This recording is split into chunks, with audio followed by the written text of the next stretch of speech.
Hi guys, and welcome back to the Bftv show, sponsored by Boyle Sports. Thank you so much guys for tuning in today, and don't forget to like, comment and subscribe to the channel just so that you are always aware of all the content that we put out. Guys, please hit that notification bell for God's sake.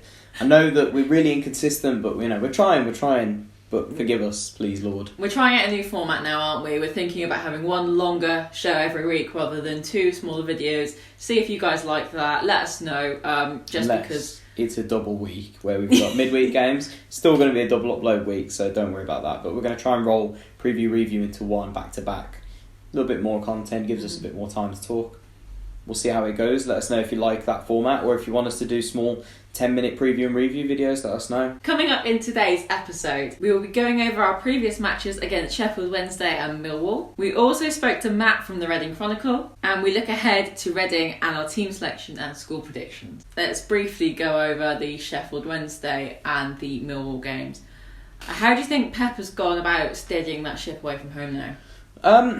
I think, since we last spoke, obviously 2 draws back to back. The Wednesday one was a really good result, and I think that the way he's gone about steadying it, especially obviously with the Huddersfield draw and then Wednesday, I think he's slightly adapted the system.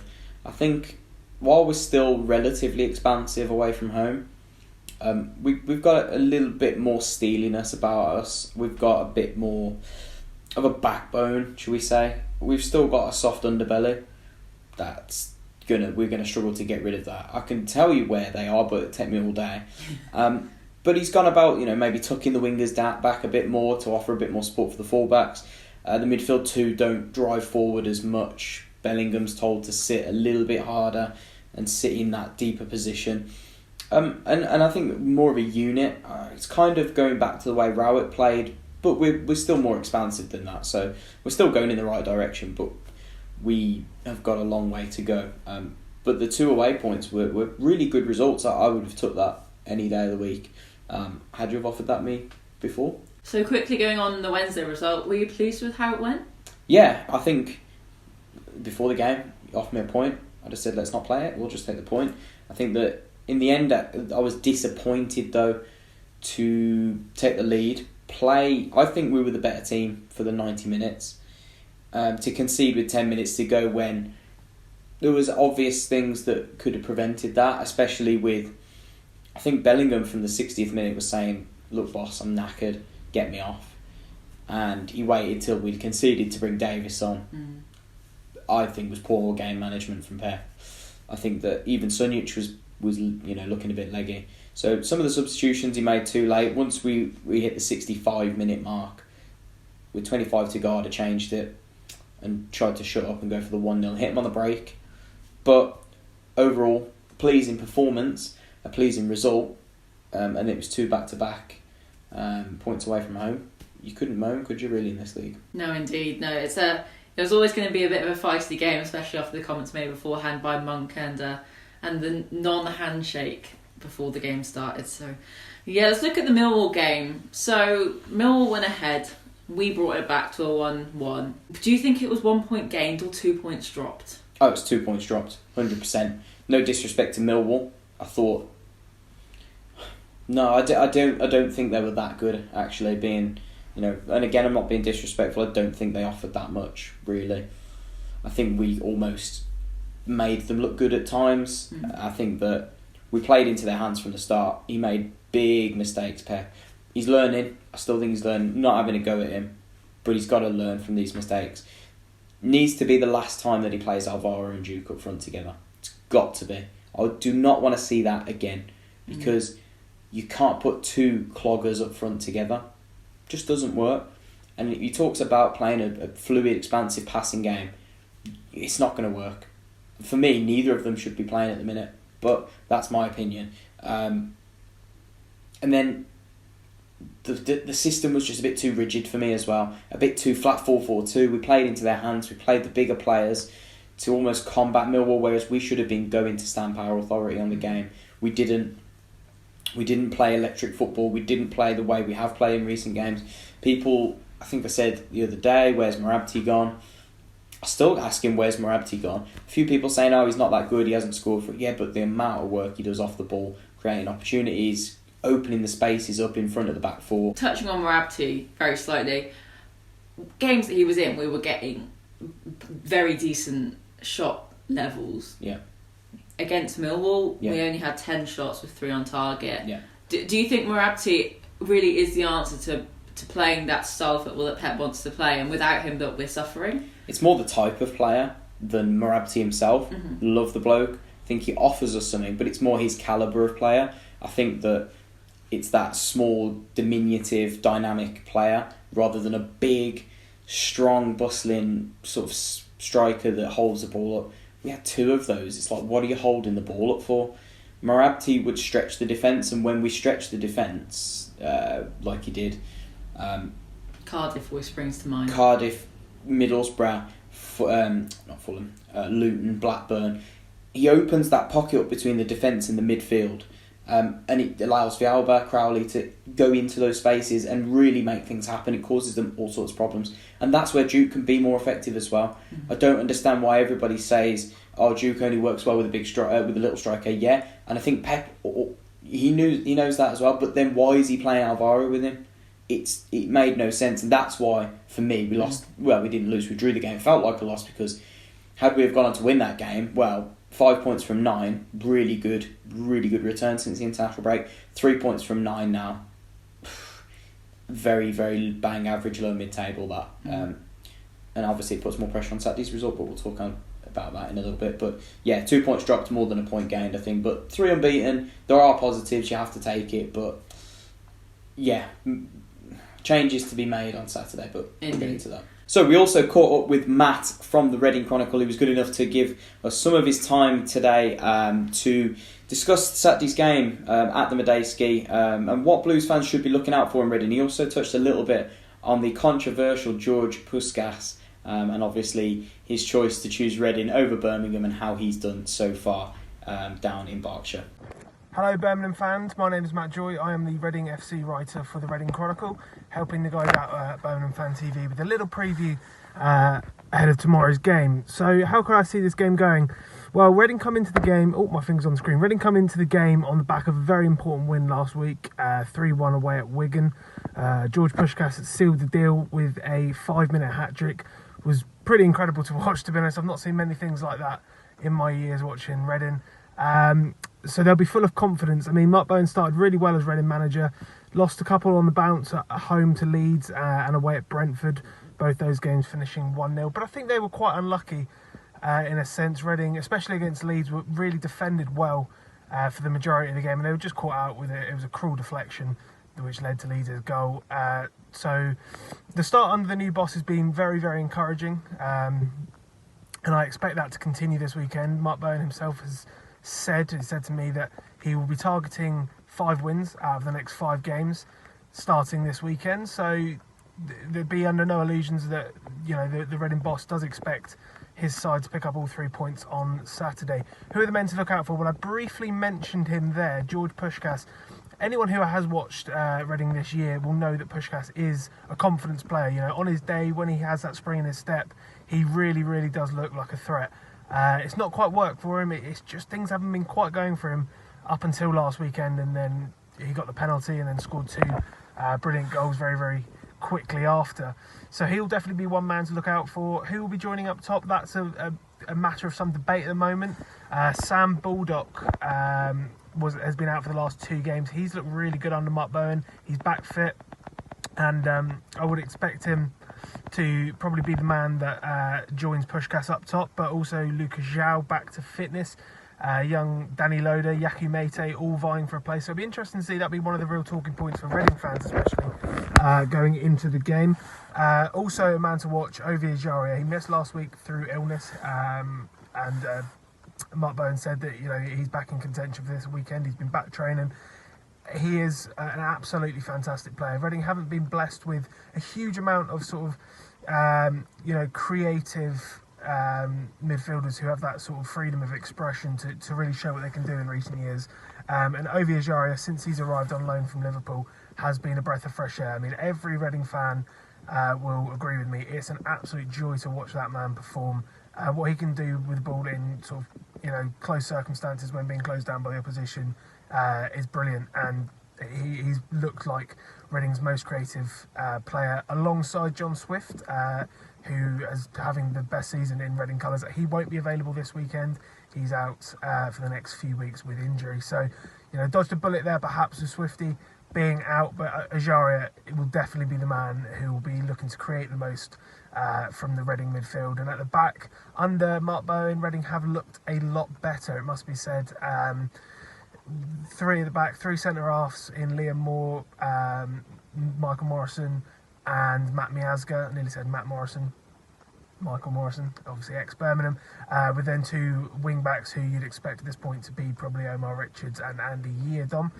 Looking very good at the back. The only real issue I think that I've seen is the last 3 goals in the last 3 games, conceded 1 in each, all of which have come from balls into the box, 2 of which from crosses, 1 of which from corner kick. So, and then all of those goals just seem like Reading lost their concentration a little bit, but that'll be probably an area that Mark Bowen will have looked to focus upon and look to improve. As for Birmingham, I think if they've got any chance of getting anything from the Mid-AC Stadium this weekend, they need to press Reading high. Reading play out their best when they have the opportunity to, pick out the midfielders who can then look to get the wing backs into play when they maraud forward. When Reading are pressed high, especially in the games we saw against Brentford and Leeds, Reading really struggled with creativity because they weren't given the freedom, they weren't given the time on the ball. So Birmingham, if they come to the Mid-AC and get on top of the Reading players quickly, they press them, they harry them, they don't allow Reading to play, they don't allow players like Ovi Ajari to really stamp their authority on the game, then they might get something out of it. I actually think it's very rare that I go into games at the Mid-AC Stadium with a feeling of quiet confidence, but I actually am quite confident about this weekend. I think Reading have turned the corner under Mark Bowen. They had a bit of a couple of setbacks against Brentford and Leeds, but I think that's to be expected given the quality of those 2 clubs. So I can see Reading continuing a winning streak after Wigan last week, and I'm going to say that the full-time result will be 2-0 Reading. So we're going to now look at our game on Saturday against Reading. We'll put some stats on the screen now rather than me rambling on about them. Just saves you guys a lot of time and saves me a lot of words. So, James, thinking about the last few games, how do you think it will pan out? Will he stay with the system that he played against Millwall? Will he go to the system that he played against Huddersfield? How will he play and how will he set up? I think in terms of system, I think he may change it, but at the same time, that system is also so flexible if he wants it to be. It can be anything he wants it to be. It can be a 4-4-2, it can be a 4-2-3-1, it can be a 4-3-3, all in the same game with the same personnel. He has to pick the right players in the right... It's no good putting square pegs in round holes, because I feel at times that's what he's doing. And, we get moaned at, but Lukas Jukovic is holding us back now, and I'm going to get slandered for it at some point, but I'm going to keep saying it until people realise that bloke is an absolute legend. He's very, very good off the bench, I think, for us. But we've got to move past it now. We've got to be brave, and Pep's got to be brave and say, no, we are not playing that way. You don't see Leeds playing with a big striker like that. Bamford can do a bit of everything because he's an all-round striker. Ollie Watkins at Brentford, Puskas at Reading. They're not big target men. They are players that can do a bit of everything, but are naturally players that can run in behind. They can, beat a player. They're good with their feet. We need that instead of, 2 big strikers. So I think that the system will stay the same, but the personnel must change on Saturday if we're to get anything. Okay. Realistically, do you think Blues can get anything from the game? I know we've got drawn 3 in 3 now. Do you think we can go to Reading and beat that away form sort of cloud over us? Well, I think that obviously we've picked up away from home, a couple of draws, and obviously the defeat at Cardiff before those was a good performance. I think that plain and simply, we need to sort this dilemma out going forward now. We are the 3rd lowest scorers in the division with, I think it's 19 goals. It's not terrible, but it's not good enough. That is not... Nobody should be talking about playoffs, top 10, top half, until we get that system right. West Brom scored double the amount of goals pretty much as us now. and the longer we continue to play with Jukovic and Alvaro, either one of the two, I'm not just having a go at Duke, we're not going to get it right. Okay, so who would you play instead then, just so that people can get an understanding of what you want to For me, personally, I'd play... so it's like a 4-2-3-1, but I'd bring Marabti back in, I'd play him in that number 10 pocket, and I'd play Bella up front. I think you've got to have those players in and around, and then if you get Villalba and Crowley in there as well, all four can interchange. They can go where they want. Crowley can drop into the centre, Bella can go, can drift wide right, Marabti can play as a false nine up front, Villalba can come in off the left. We can do what we want with those players. You can't take Duke and he can't interchange. He can't go out on the right hand side, because what you're going to get, he just runs with his head down and smashes the ball. Type of appearance again. And then he can't. He can drop into the number 10 to do a bit of hold up play, but again, you see fans moan he can't drift out wide, he can't run in behind. We can't do any of that. Alvaro also struggles with it as well. He can do it a little bit better. He has a little bit more mobility, but I think they're more options off the bench for me personally. I'm not saying Pep isn't also thinking that, but he's got to be brave now, and he's got to. He's talked up Bella, he's talked about how he can play as that striker as well. He's got to do it now. He can't go putting him out wide. He's got to put him down the middle, and he's got to partner him with someone he can interplay with. I've watched him link up with Crowley. He plays some really good 1-2s. He played the 1-2 to get him behind for the goal at Sheffield Wednesday. If he can have someone that up front with him that links up in that number 10, he's flying, he's quick enough, he's strong enough to get him behind. We need to play either... Marabti. We could put Josh McEachran in there as a number 10. I don't think it would work as well as Marabti. You could put Jude Bellingham in there and put McEachran deeper. And I think that would work. But it's now got to a point where no win in 5, no win in November. Something's got to change. No win November. No win November. We can't keep going, it's not Duke's fault, he tries hard. It's not Alvaro's fault, he tries hard. They're not good enough. I think we've got to take sentiment out of it now. Yeah, we've gone past the point now. I think the board said in the summer they want to be targeting playoffs. So I think as fans, we have to almost take a step back and think, well, that's what the board want. I don't think it's realistic. It's not realistic, but at the same time, as unfortunate as it is, you will have to stop being sentimental towards players, like you say. You have to realise that as great as they have been, they're not working now in the style of play that we're playing in the system. So I think it's hard because I think of last season how great Duke was, but we are not that team anymore. We don't play that style. We don't set up the same. I think he would work, like you say, off the bench a lot better. It's not just Duke either. It's the midfield aren't chipping in with enough goals.